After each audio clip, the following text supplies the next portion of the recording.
以下呢一輯回顧紀錄片係由智行義工攝製，將智行基金會走過1/4個世紀嘅足跡記錄落嚟，送俾曾經喺哈佛大學碩士、華爾街投行副總裁，現年過半百，無私為智行資助學生付出嘅杜聰老師，以及智行前線工作人員，包括家訪員，以及智行喺中國香港、中國、加拿大、美國同新加坡嘅支持者。1998年，智行由河南省起步，開始資助127名愛滋遺孤，一路走過安徽、湖南、湖北、山東、山西、四川、雲南、廣西、廣東等省份。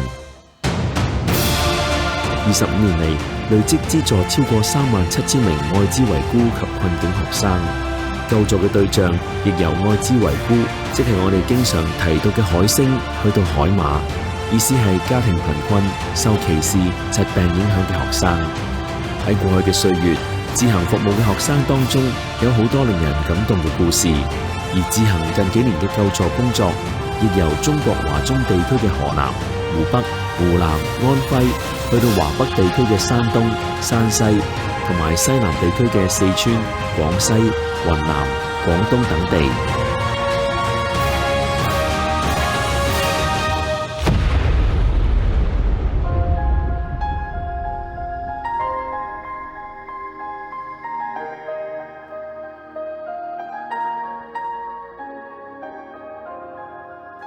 智行資助嘅學生目前累積超過37000名，其中有早期嘅愛滋遺孤，到近幾年資助嘅困境學生。呢班學生之所以有受高等教育嘅機會，都係因為一個人，佢就係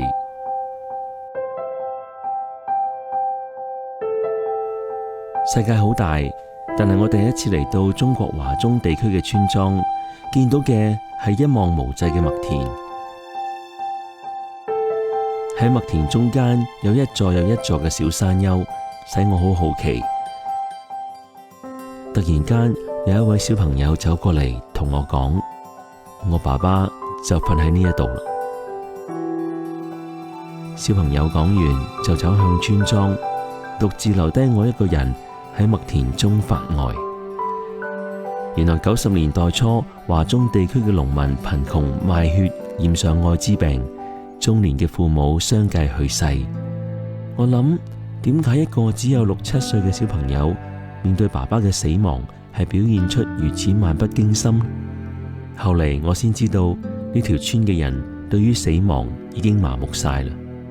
我繼續向前行，走向其他嘅小山丘，有啲山丘嘅泥土仲未乾，我唞唔到氣，突然間毛骨悚然。呢啲土墳裏面葬嘅係一個個寶貴嘅生命，而呢啲土墳裏面瞓落去嘅生命，原先就係家庭嘅經濟支柱，但係因為貧窮去賣血賺取生活費，佢係唔知道咁就染上咗愛滋病而去世。喺呢啲土墳嘅外面，留低咗一個個破碎嘅家庭。此時此刻嘅我感到非常之無助，內心深處諗住要為呢班村民做啲嘢。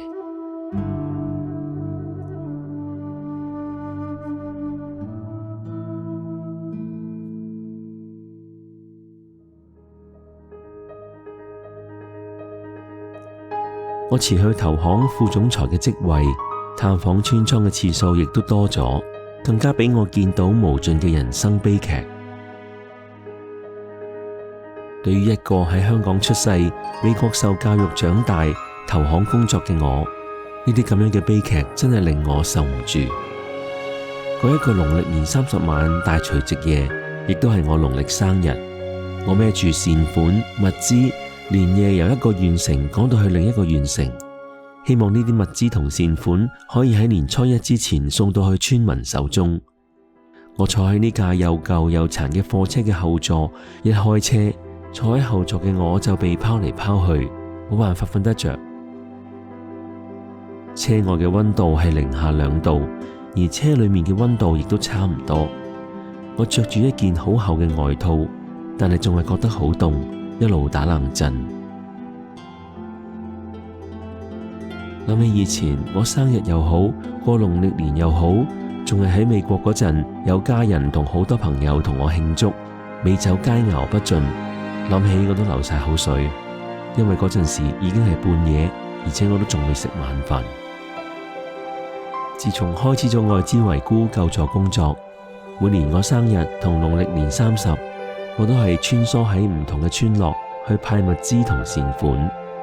但係此時此刻，我喺冰凍嘅車廂裏面搖嚟搖去，心中一陣悲涼嘅感覺油然而生。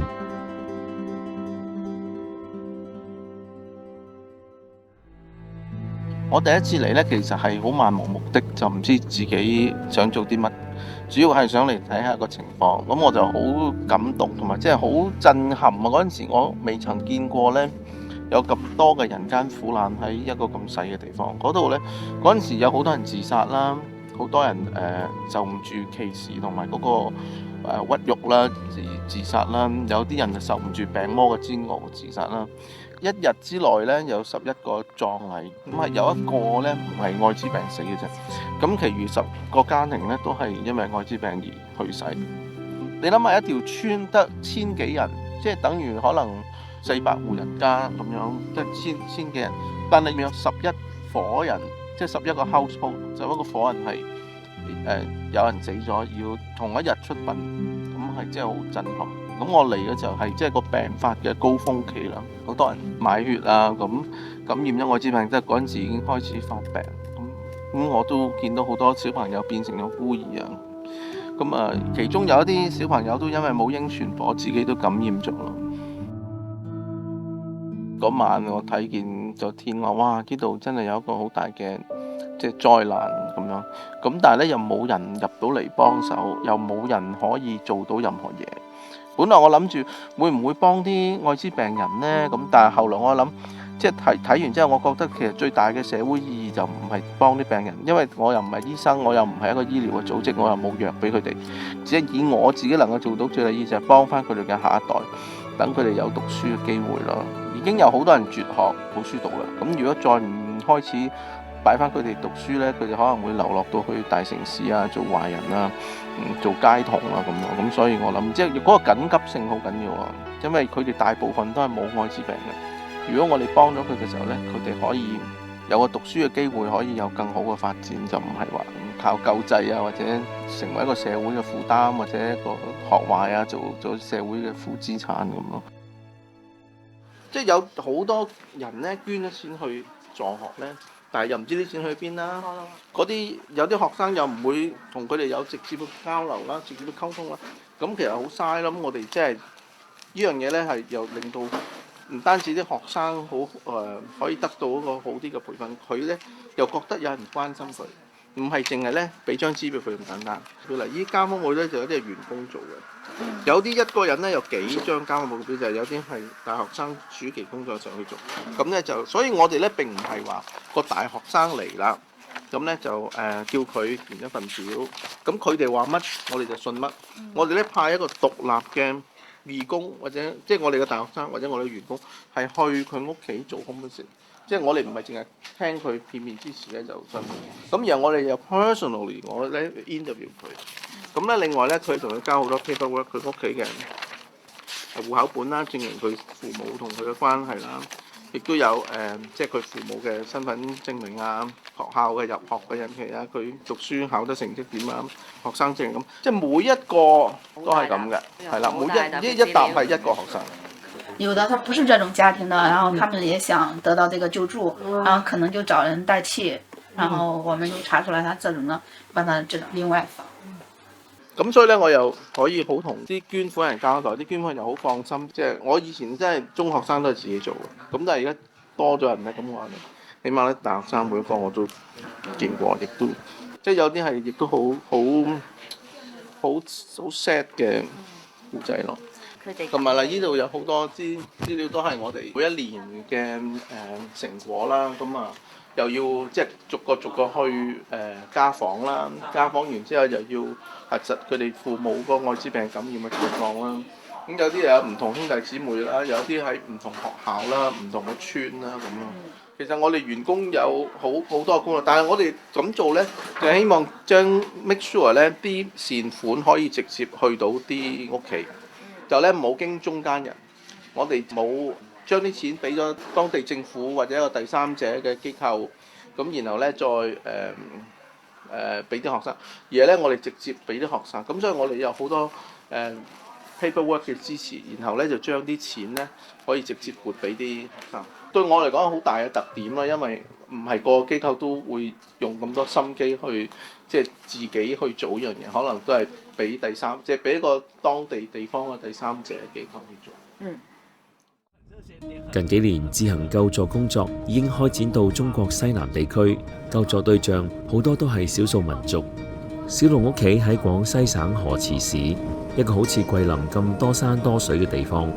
小六嘅祖先好似其他村民一樣，為咗避土匪去搶劫屋企，於是喺祖輩已經搬咗入去深山生活。小六嘅家庭成員有媽媽、爺爺、嫲嫲同弟弟。爸爸喺2008年因為愛滋病去世。小六同弟弟都係自行資助多年嘅藏族學生。小六話俾義工知，佢大學畢業之後，而家喺一間3甲醫院做護士，好感謝自行資助，使佢可以去接受高等教育。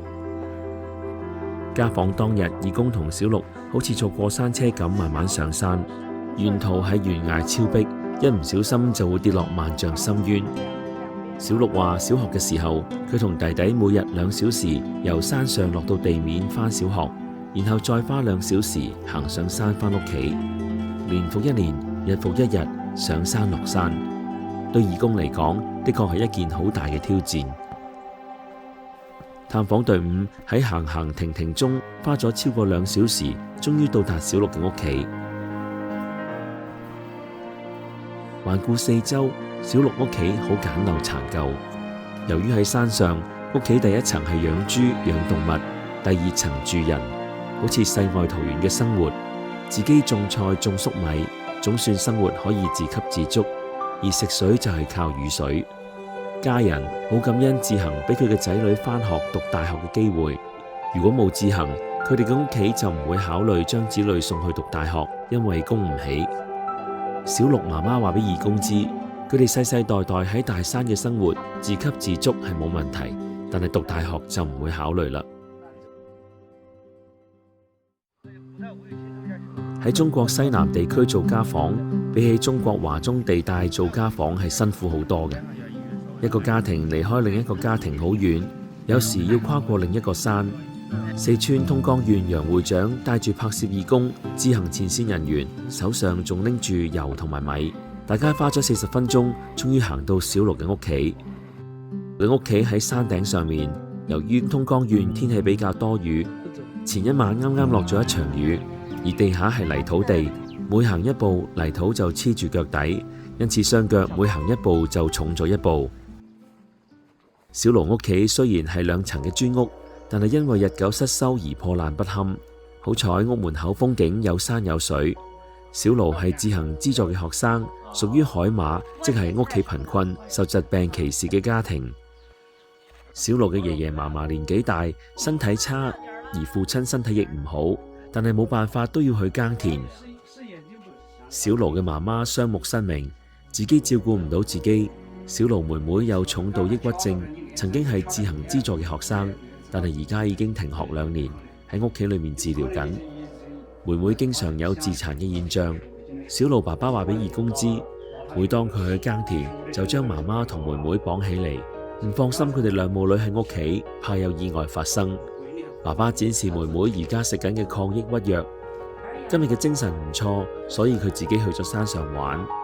義工環顧一周呢間屋，覺得好無奈，唯獨見到牆上貼滿晒小盧嘅獎狀，心情先係好少少。佢亦希望妹妹早日康復，重返校園讀書。傾下傾下，義工就要離開老家啦。見到屋嘅門口都種咗唔少農作物，總算可以自給自足。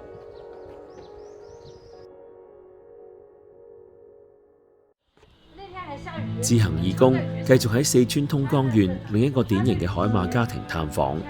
海馬即係受歧視、殘疾、困境影響嘅家庭。義工見到董爸爸嘅外套唔係攞嚟着，而係披住件衫。一問之下，因為年輕嘅時候出去打工，唔小心喺工廠工作嘅時候意外斷臂，工廠亦都冇作出合理嘅賠償，於是返到村莊耕田。日子一年一年咁過去，董爸爸因為屋企窮而自己斷臂，一路娶唔到妻子，於是經媒人介紹咗一位年紀大又有智商問題嘅女子做妻子。當佢精神病發作嘅時候，唔單止照顧唔到自己同屋企人，仲會離家出走。有時董爸爸只好將媽媽用繩綁起嚟。雖然係咁，董媽媽幫董家生咗4個女，二女、三女、細女都係自行資助嘅學生。二女讀高中，三女讀初中，細女讀緊小學。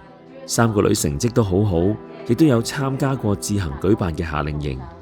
唯獨大女一出世就好似媽媽咁，先天智力上障礙，加上右手殘疾，小學未畢業就已經停學啦。由於二女、三女、細女要返學都唔喺屋企，只有大女喺屋企。大女展示咗佢嘅右手俾義工睇，右手殘疾反唔到轉。雖然係咁，佢拎咗自己寫嘅文章俾義工睇。佢話俾義工知好想畫畫同埋返學，可惜當地冇特殊學校。義工聽到之後好心酸，於是去城鎮買咗一啲畫冊、畫筆送俾佢，希望大女平日喺屋企有啲嘢做下。義工心痛大女本身殘疾，平日由邊個嚟照顧呢？董爸爸話自從2023年佢媽媽食道癌去世，屋企更加冇人打理啦。佢自己亦都唔可以去耕田，妻子同大女佢自己都唔方便照顧，有時只係靠鄰居照顧。好在其他3個女嘅讀書費同生活費有自行資助，如果唔係日子都唔知點過啦。義工環顧董爸爸嘅屋企好殘舊，但係根據楊會長講，以前嘅屋已經倒塌啦，而家係好心人將呢間屋借俾佢哋住。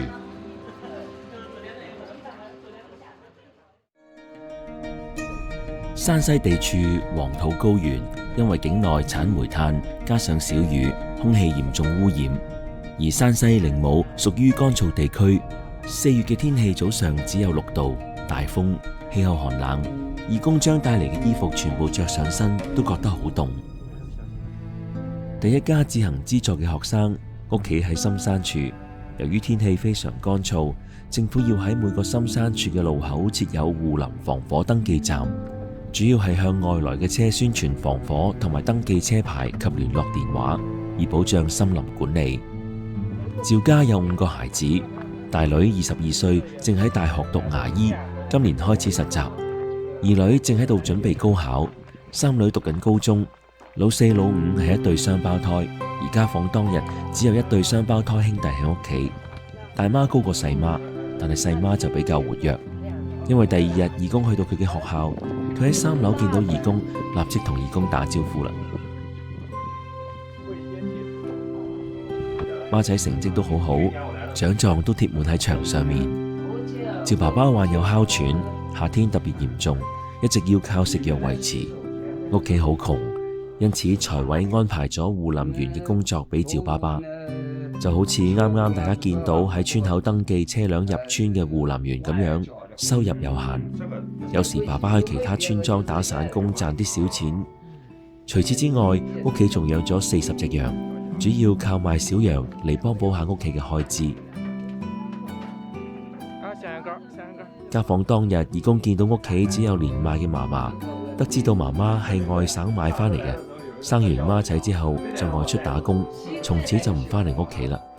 義工問孖仔掛唔掛住媽媽，孖仔話掛住。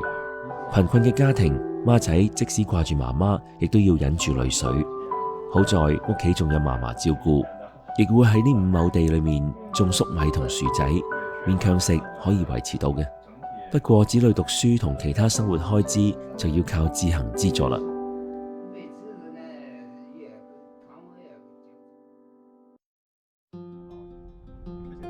義工同趙家道別後，又立即去到小琪屋企做家訪。司機好唔容易到達小琪屋企，自行義工送咗油、米、書包同埋小禮物俾佢哋。小琪有一個妹妹，一個弟弟。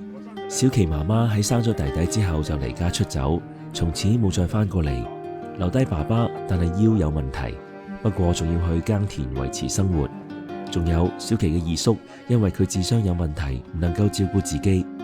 嫲嫲年紀大，而且有高血壓，只可以喺屋企照顧小琪同埋弟弟妹妹。家訪當日，爸爸好自豪咁喺櫃裏面攞出3個仔女嘅獎狀，見到爸爸小心咁樣將每張獎狀都收藏得好好，非常之珍惜。而家佢一張張咁拎出嚟鋪喺床上面展示俾義工睇，相信對小琪爸爸嚟講，生活雖然係無奈，但係呢一刻喺面上面睇到嘅係欣慰，所有生活帶俾佢嘅辛酸挫折都好似喺呢一刻消失咗，係爸爸喺苦日子裏面睇到曙光嘅時刻。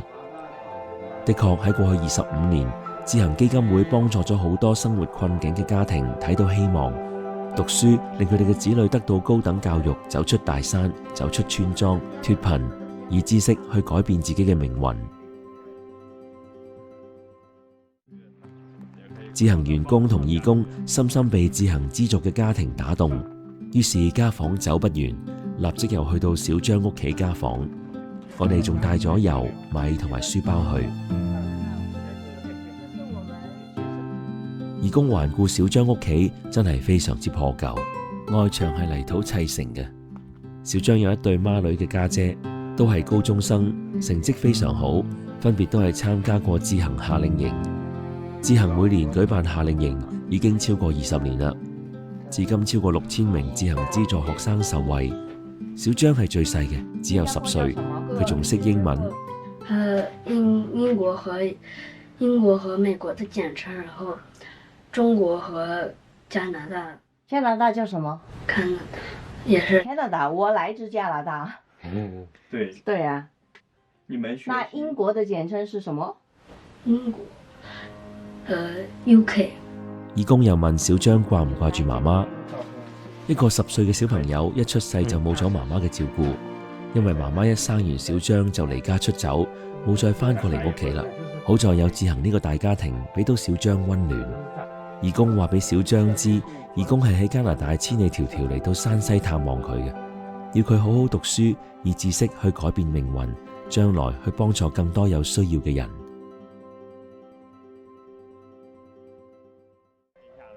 告別咗小張一家人，義工又急急腳去到小月屋企。義工見到呢間屋破爛不堪，而且門口正喺度整路，心裏面不是味兒。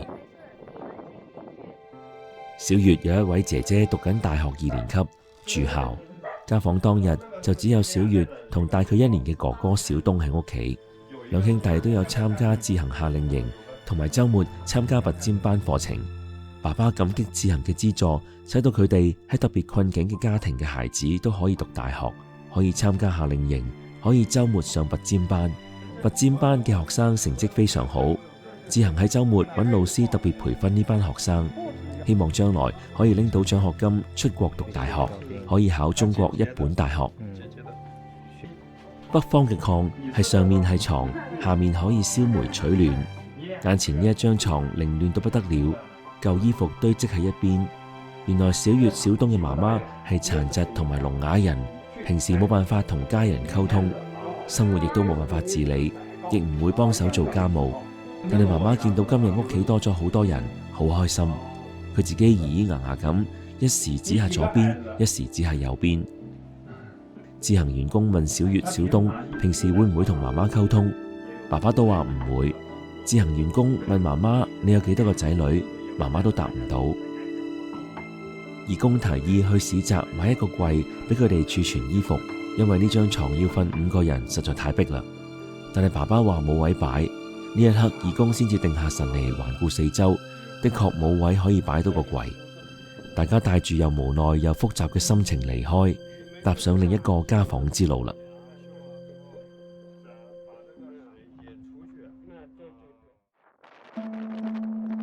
小安係雙姑，爸爸喺小安1歲嘅時候因為車禍當場死亡，跟住媽媽就離家出走，從此冇再聯絡。小安爺爺嫲嫲照顧佢長大，對爺爺嫲嫲感情非常好。無奈爺爺喺2012年去世，從此小安同嫲嫲相依為命。家訪當日，智行員工送出油、米同埋一件捐贈者送嘅 North Face 外套，小安好開心。智行員工問已經讀緊初中3年班嘅小安，打算將來讀啲乜嘢科系？小安話想去當兵保護國家。但係望住而家年紀老邁，而且腦出血，啱啱住過醫院，同時患有高血壓同腦萎縮症多種疾病嘅嫲嫲，眼淚就流咗出嚟啦。因為而家喺床上嘅嫲嫲食飯都要人餵，不能自理。如果小安去當兵，有邊個照顧嫲嫲呢？志行員工知道小安內心嘅憂慮，就鼓勵佢要有自信。無論我們身處的環境是如何，就是我們一定要自信、勇敢起來。你勇敢已經很勇敢了，你能主動的去詢問一個人需不需要幫助，我覺得已經很勇敢了，但一定再自信一些。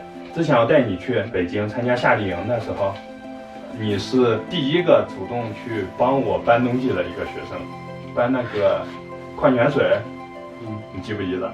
記得啊，當時你問我需不需要幫忙搬東西，然後我就讓你幫忙了。雖然當時我沒有說出來，但是這個事情一直記在我心裏。此時此刻，義工得知到小安原本嘅房屋太殘舊而冇錢維修，實在冇辦法住落去。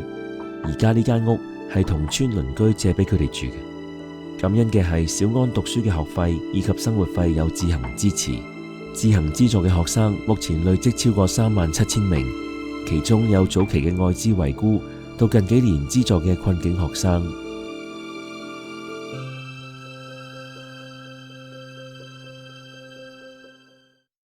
25年嚟，志行基金會培養出好多出色嘅學生，佢哋喺各行各業發光發亮，其中包括醫療人員。小琪係其中一位表表者。小琪老家係喺河南省，屬於早期志行資助嘅一批學生。小琪佢早喺10歲就參加志行嘅夏令營，係佢人生當中第一次走出村莊，心情興奮，又帶住對外面世界嘅好奇去廣州。志行嘅夏令營每年都分別喺中國嘅大城市舉辦，主要係令愛滋遺孤同困境學生可以走出村莊去參觀大學同企業，以增廣見聞。喺夏令營期間，更安排藝術療傷，讓呢班受資助嘅孩子可以通過畫畫同音樂去舒緩自己內心嘅世界。由於小琪成績好好，之後被志行選中入咗拔尖班，即係話喺週末有義工老師特別培養佢哋。喺2017年，加拿大多倫多有位贊助者支持志行4位拔尖班嘅學生遠赴多倫多去參加為期2個星期嘅夏令營。嗰一次更加令佢眼界開闊咗好多，因為喺加拿大志行基金會理會長嘅帶領下，每位叔叔阿姨對待佢哋係幾咁友善同埋親切。呢一次對小琪嚟講，係真正喺國際視野下感覺唔到歧視而被愛同埋尊重。因為我父親就說了，可能最多讓我讀書讀到高中，可能大學應該不會上，就是可能送去學廚師啊，或者是學修車，然後就成家立業。因為大大小小也參加過了很多次的夏令營和一些活動，最重要的就是一個個人經歷和眼界的開闊，第二個是對我人生的一個軌跡都發生了一個很大的變化。陸老師可能就是那個支點，他可能就是翹起整個地球的那個支點，改變了我整個的人生。我個人是覺得不平凡的，雖然說我很普通，但是我覺得那些經歷確實是很不凡。呢一次嘅遠行令小琪更加下定決心要好好讀書，去報答咁多人對佢嘅關懷。今日面前嘅小琪已經係一位男護士，喺四川一家醫院工作。義工亦都去到醫院拍攝佢平時工作嘅場景。眼前嘅佢長大啦，喺你哋善心人嘅支持同關心之下，佢而家亦都實現志行1幫3、3幫9嘅理念，喺醫院去照顧病人。你哋傳遞俾佢嘅愛，佢今日傳遞到去醫院病人嘅身上。但係由河南省到四川離鄉別井，尤其係過去疫情嘅時候，佢一個人孤單咁喺他鄉，心情係有啲難以平復嘅。一齊聽下小琪講述佢5·1回家鄉嘅情景啊！去年我回家了，沒有跟我家長說，我想給他們一個驚喜，就是早上可能大概8、9點鐘從成都往鄭州去坐高鐵，然後是6、7個小時，到鄭州是4點多，然後我聯繫了一個我們那邊的私家車，也花了將近4個小時的時間，可能到家晚上是9點多。然後當時我敲我們家的門，然後我妹妹在家，她說誰呀？我說快開門，是我。他一开始没听出来是谁的声音，因为我已经很久没回去了，他以为是骗子，他就没敢给我开门。后面我就喊他的名字，然后我说是你哥回来了，然后我妹就很开心，就在里面喊，就是喊爸妈，我哥回来了。然后我妈说了一句什么，你咋回来了？然后我就听到我妈第一句话，我就在流泪，然后就是说不出话，我就觉得自己在外面2、3年真的受了很多的苦，就是当时真的大概有7、8分钟都说不出来话，就是一直在哭。我妈就问我是不是受别人欺负了什么，为什么一直在哭？就是我自己可能也不，可能回家也是很开心的，就是拉着行李箱就觉得哎呀到家了很开心。听到那一声亲切的来自父母的问候的时候，就觉得可以放下身上很多的担子，就是说在他们面前可能自己还是一个孩子，不用自己一个人去扛很多事情。就是可能小的时候不明白为什么有很多人对家长就是报喜不报忧，然后现在自己变成这个样子之后，就是可能亲身经历过之后就变得更明白为什么我会报喜不报忧。就是有些事情自己扛着就好了，没有必要让牵挂自己的人也变得那么难受。是这样啊，自己在外面是这样。你叫什么？我叫朱川来，姓朱。不是你猪那个吃那个猪肉的猪，是那个不得听说過吧？豬肉的豬，朱總理啊。朱春雷 Raymond， 河南省駐馬店人，志行早期資助嘅學生。2009年大學畢業，加入志行工作。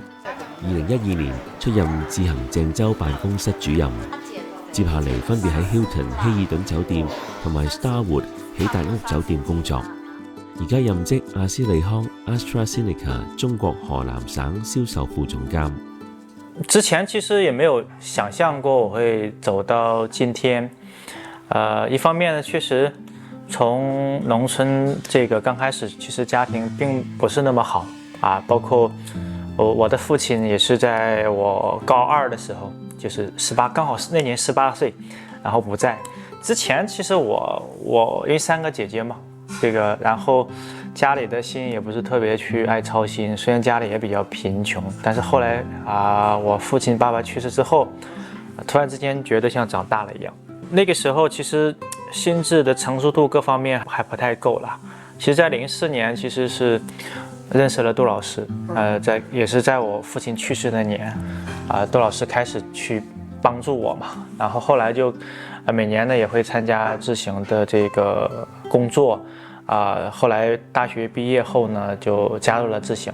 其實在志行工作的5年當中，也接觸了像Evelyn呀，包括很多香港的義工，還有一些企業家，從他們那邊給了我很多寬廣的一些思路和這個思維方式。所以下來呢，現在到了這個阿斯利康，現在目前也做這個2線的一個管理。就對我來講，我覺得很重要。第一，我在志行那邊吸收了很多的這樣的一個正的能量。我在阿斯利康現在的工作呢，從發心上來講，向善的一個發心。我跟我們的團隊和同事，每次開會我都會要講，就是我們除了這個拿一份工資和獎金之外，我們希望是這個有一個這個價值觀在裏邊。我們希望幫助更多的患者，讓他有好的這種治療。其實這個也是從杜老師那邊這個學習過來的。阿斯利康喺英國、瑞典嘅藥廠，亦係屬於世界500強嘅公司。中國係阿斯利康全球第2大市場。身為銷售副總監嘅 Raymond，平日工作好大部分時間係帶住佢嘅團隊去拜訪客戶，而佢嘅客戶就係各大醫院嘅科目主任。義工拍攝當日係星期六， Raymond 亦要利用週末去醫院去了解病人用藥嘅反應。喺醫院，佢分配同事去探訪唔同醫生，爭取時間工作。各同事同醫生傾完就立刻同 Raymond debrief， 每日工作緊湊繁忙。Raymond 同同事之間嘅相處非常好，絕對同大城市成長嘅孩子一樣有自信。我進入到阿斯利康這個全球也是知名的醫藥公司，剛開始來的時候還是比較有挑戰的啦，因為前面其实在智行工作有5年的时间，后来又做在万豪旗下的爱美做酒店人力资源将近1年，其实是跨了几个维度吧。而且我的专业其实跟药也关联性也不是特别大吧，所以来的时候其实还是蛮曲折的。面试的人呢也是给了我一个机会，因为他看到了很重要一点，就我有5年的在公益机构在智行的这种工作的履历。他觉得至少我这个人的品德人品还是应该是可以的。那个时候刚好在河南省的一个小城市有一个岗位，他就问我当时在郑州住了，他说你那个城市你挑城市嘛？我说不挑的，先给我一个机会就好了。所以呢，当时就给了我一个入到这个行业里面的机会了。当时其实我的目标也非常明确，我觉得我是一个对自己还是比较自信的一个人。我相信虽然是跨行，我只要給我一個機會，我還是能夠把它做好的。 Raymond 感謝智行基金會將佢培養成才，佢謹記智行1幫3、3幫9嘅理念，盡量喺佢嘅能力範圍裏面努力去做慈善工作。例如2024年智行嘅夏令營，Raymond 游說阿斯利康公司成為夏令營嘅其中一個冠名區域贊助。另外，2021年河南省大暴雨引起水災 ，Raymond 同其他幾位智行畢業學生組成救助隊，收集日用物資，用橡皮艇將物資及時送到災民手中。2013年四川汶川雅安地震 ，Raymond 同埋智行資助嘅大學生連夜帶埋帳篷同埋物資，趕到雅安搭起帳篷，幫地震災區嘅小學生、中學生每天補習。同時 ，Raymond 深知書中自有黃金屋嘅道理，於是同一班智行義工成立海星讀書會，每月希望智行學生可以讀1本書。你做這個事情，我覺得很重要的是，你做了之後，其實你不僅僅幫助了獲益人，或者說是你環保去保護了地球和環境，更重要你做了，還有一方面你自己內心是愉悅的，是開心的。我經常跟同事有時候會舉這個例子，我說你在公交車、在地鐵上，你給一個老人讓一個座位，而你能夠開心半天，對吧？只是一個很簡單的動作，這個我覺得是公益的價值所在。它不是說幫助別人，所以對自己來講，它是自然的會給一個回饋和反饋。我覺得這個也是很重要的事情。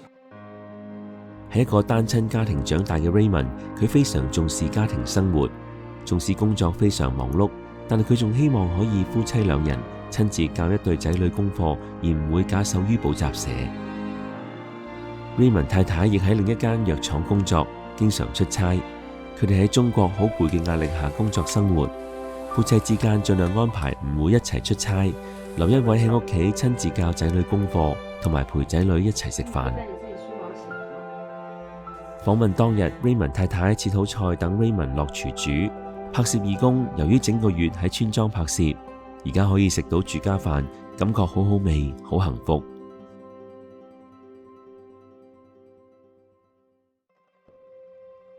李韓，一位智行喺佢18歲已經開始資助嘅學生，但係當年河南省農村嘅農民都去賣血，父母亦查出有艾滋病，呢個病俾到佢好大嘅打擊。這是我大2上學期嘛。上學期認識的智行，因為之前也不知道智行，就當時家裡就是父母有這種情況之後，家庭的每一個成員都不知道該怎麼辦，除了這種身體上的痛苦，精神上的痛苦，其實還面臨很大的經濟壓力，因為我當時也剛考上大學，但是家裡邊學費都是一個很大的問題，就是學費和生活費。然後我當時也有就校外有打工，包括學校也會給一部分助學金，對於就是生活呀，還有學費各方面來講還是不夠。然後當時就接觸到智行，第一次去面試的時候，我當時的心態還是就是有一種很競爭的心態，就覺得我必須要面試上。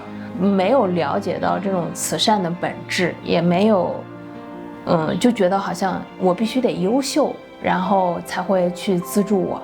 后来其实跟杜老师接触，包括跟志行接触这么长时间，我了解到其实杜老师是平等的对待每一个人的，然后不是说像这种你优秀才会给你资助，是每一个有需要的孩子他都会去资助。其实我也是被这种就这种大爱所感染。上大学的时候也会有一些，当时有暑期的项目去支教，然后学校里边呢有一些公益性的项目，我也都会去参与。除了给了我就是这种经济上的帮助之外，就心灵上也给我们很大的影响。我们也慢慢的从一个被帮助者，然后可以成为一个帮助他人的人。就是无论是在社会上，还是在工作当中，在生活当中，就是我們也會慢慢的去踐行志行的這種大愛的精神。疫情期間，志行基金會籌款非常困難，於是前線工作人員就組織咗一個舊畢業學生捐贈計劃，主要向已經喺社會工作嘅大學生表達志行目前嘅財政狀況，希望佢哋喺自己嘅工作崗位可以捐贈一啲錢俾志行，等志行可以繼續支持當年好似佢哋咁樣嘅學生。李涵第一筆捐款係5位數字，對於佢嚟講，可以喺人哋最困難嘅時候去幫助人係好緊要嘅，就好似當年佢冇資助嘅時候，志行俾到佢嘅幫助。我們也不知道志行現在就是這樣一個狀況。當時珊珊跟我聊的時候，我就捐了一筆錢，但是也不算多，因為我自己就是根據我自身的能力，我們有多大能力就辦多大的事情。我也不是那種企業家，月入多少幾千萬這樣子，我會根據我自己的能力。但是因為我知道在我最困難的時候，志行給了我們什麼，然後我希望這份愛心能一代一代的傳遞下去，盡我們自己的力量，幫助下面需要的那種弟弟妹妹們，讓他們在最困難的時候能夠有這樣一份支撐，有這樣一個心靈的家園可以依靠。等他們慢慢長大了，慢慢的有力量了，他們也會成為我們再一代一代的把這份就是很無私的很平等的這種愛去傳遞下去。這個是我自己心裡最真實的想法。佛教有句話叫就是利他才是真正的自利，就是你真正幫助別人的時候，其實才是自己最快樂的時候。當你只是單純的去追逐比如說外在的物質也好或者什麼也好，這種快樂的時候，可能快樂不會預期而至，但是你在幫助他人的過程當中，這個幸福感和滿足感是非常非常強烈的。感謝志行的資助，讓我從畢業開始能夠通過在志行的工作，然後獲得在世界500強的企業裡邊工作的這個機會。非常感謝能夠有機會加入世界500強的 DHL 這種國際快遞巨頭裡邊工作。這個也是得益於我在志行的這個實習的經歷以及資助，非常感謝。劉琦屬於早期志行資助嘅學生，大學畢業後分別喺世界500強嘅物流公司 TNT、DHL、FedEx 工作。大家聽聽劉琦回憶有關志行幫助佢嘅過程啦。其實是想分享一個小故事，就是在我初中的時候，當時是一位鄭州的一個公司的總經理，就是他要去做這樣的慈善，然後是給到我們這樣的家庭有一個這個學費的資助啊。但是呢，在當時的那個階段，就是在資助了有1年左右之後，發現他們的動機不太單純。那後來有跟我的父母去講說，農村的孩子你上學也上不了太好的學校，那就覺得那你不如來跟着我，那你做我的保姆，然後我給你一些教育的機會呀，或者是怎麼樣。但是對於我的父母來說，雖然他們的學歷程度不高，但是覺得那小孩也愿意学，成绩也没有说那么的差，那就想让他继续去上学，那就回绝了。后来就是遇到智行之后，通过他的一些方式知道了我们家庭的这个情况，然后跟我爸妈接触上。但是当时因为有前边的这个小插曲，其实是持怀疑的这个态度的，但是后来那个真正的就是加入到智行之后，然后参与到智行组织的这些活动之后，感觉确实是不一样的。就是接触到驻马店的这个智行的工作员工，开始心理上会感觉，他们真的是真心对我们好，而且就是这个好真的是发自内心的，不是说像别的这种做样子或者怎么样，他是真的会关注到我们每一个人的这个心理的状态。那这个我们都是人与人沟通都是能够感受到的。加入到智行之后，不断的参加他们的活动，比如说像那个暑期的一些夏令营呀，然后以至于后边上了大学之后去参加一些家访。那通过这样的一些活动，实实在在的去看到不同的家庭不同的情况，然后通过杜老师给到大学生的一些演讲，然后包括每一个人都是单独去面试，去了解我们的情况。从那么多年跟智行接触下来，我觉得最大的一个感触就是对于每一个学生的尊重，每一个家庭的尊重。而且像杜老师的这个就是他的一个理念，就是他相信每一个人的潜力都是无穷大的，不管你现阶段是一个什么样的水平，只要你一心向善，积极往上走，肯定最后的结果不会特别差。感觉真的是让人很敬佩，然后也是很打心眼里认为智行就是我们的一个很强有力的后盾，一个大家庭。对于我毕业或者说在大4实习的时候找的第一份工作就是这个 TNT 嘛。第一，我不是中国这种985、211的强有力的这种学历去做支撑，只是一个普通本科，然后没有其他的这种海外留学的这种背景。在这样的一个情况下，我唯一能够写到简历上的就是我参加智行的这些活动。比如说去家访，然后暑期回到家乡去做这种兴趣班呐，或者说这些活动。那当时我印象比较深的就是我们的那个 HR 给到我说，他说刘科，我觉得通过你做的这些义工的这些活动，那我觉得你是一个非常有责任心也很踏实的一个小姑娘，那公司的这个实习生的岗位我是愿意给到你，也相信你可以做得好。那通过这样的一个情况下，那我拿到了这个实习生的 offer。那真正的到了公司之后，那通过自己的努力，那后来公司有机会之后呢去转正，以至于后边在这个接下来的10年里边，在这几家外资企业能够来回跳槽。那其实所有的根源都是源于对于智行的这个相识相遇。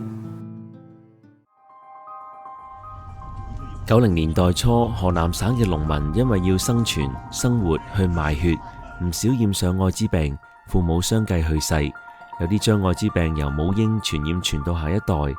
當時令到村民非常嘅彷徨，因為佢哋會斷子絕孫。好在發明咗中斷母嬰傳染嘅藥，就係喺媽媽懷孕初期立即服用中斷母嬰傳染嘅藥。出生嘅 BB 有98%係健康嘅。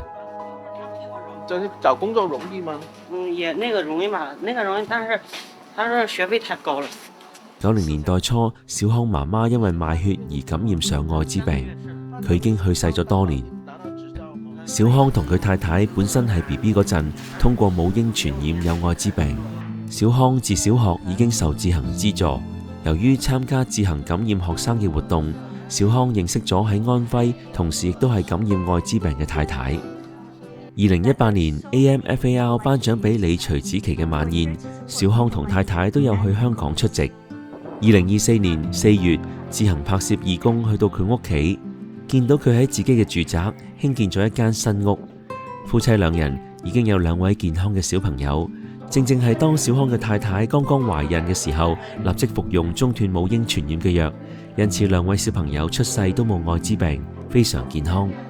小康話俾義工知，非常感恩志恒當年對佢哋嘅幫助。佢而家從事挖掘機嘅生意。由於村莊建屋嘅村民多咗，小康挖掘機嘅生意亦都好咗。佢嘅2個小朋友亦都係志行資助嘅海星2代。小康帶義工參觀佢間屋，佢爸爸一路話多謝志行。佢話如果冇咗志行，佢唔會有今日嘅生活。小康亦都話如果冇志行，佢唔會認識到而家嘅太太，更加唔會有2個健康嘅小朋友。的而且確，中斷母嬰傳染嘅藥改寫咗好多有艾滋病嘅家庭可以延續有健康下一代嘅神話。小康話俾義工知，喺疫情期間知道志行籌款困難，佢亦都捐咗錢以表達對志行嘅感恩之情。另外一個志行資助學生嘅個案就係小東。小東父母都係喺90年代初去賣血而感染咗艾滋病，父母相繼都去世。喺小東同時感染艾滋病又痛失父母嘅時候，志行基金會喺佢面前出現，彷彿俾咗小東一份曙光。從此小東生活得到保障，繼續返學，亦參加多次志行為感染學生舉辦嘅活動。小東嘅太太亦都有艾滋病，佢哋喺志行活動嘅時候認識並且結婚，亦係因為有中斷母嬰傳染嘅藥。而家小東嘅小朋友都係健康，亦都係海星第2代。小東同太太非常感激志行，令到佢哋嘅生活有好大嘅轉變。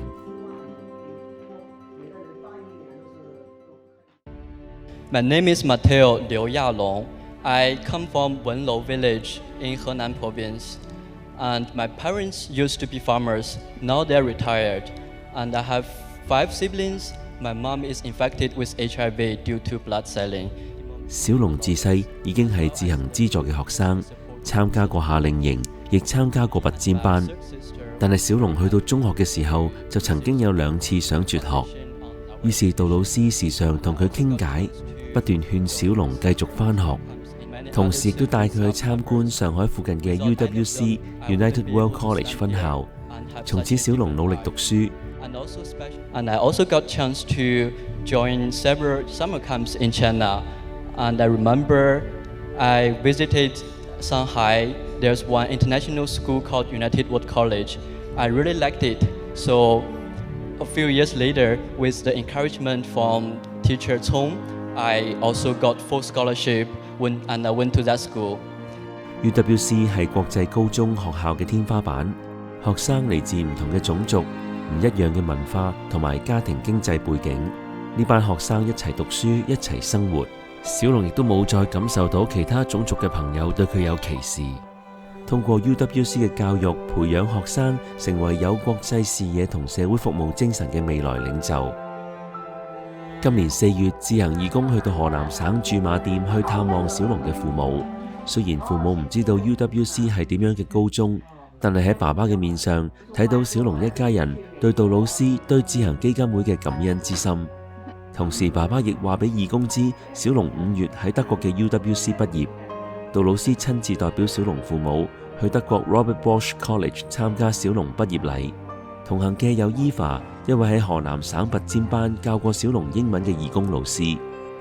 2024年嘅9月，小龍以每年美金6萬蚊嘅獎學金去到美國排名16嘅大學，而呢個大學俾咗4年全額獎學金佢。I also got chance to study in Germany for 2 years, and now I study in USA for undergraduate, also with full scholarship. I really want to thank Ziheng Foundation for giving me opportunities to change my life, and I really want to appreciate teacher Cong, who is like a father taking care of us all the time, and many other Ziheng staff members. Without any of them, I wouldn't be able to stand here and have such a different life. 當觀眾睇到呢個片段嘅時候，相信小龍已經熟悉咗美國嘅校園生活，融入當地嘅生活中啦。志行嘅宗旨總係希望通過教育去改寫困境同埋身世坎坷學生嘅人生。志行基金會之所以有今日嘅成績，全靠一班默默喺前線風雨兼程嘅項目組工作人員，包括家訪員。佢哋經常要攀山涉水，手中帶住沉重嘅食油、白米同埋其他物資，走好遠先至去到志行資助學生屋企去做家訪。目的就係令呢班愛之遺孤及困境學生感受到人間有愛，有人關心佢哋。志行絕大部分籌款工作都係靠義工去完成，有啲義工返志行辦公室當返工咁返，出心又出錢咁幫手。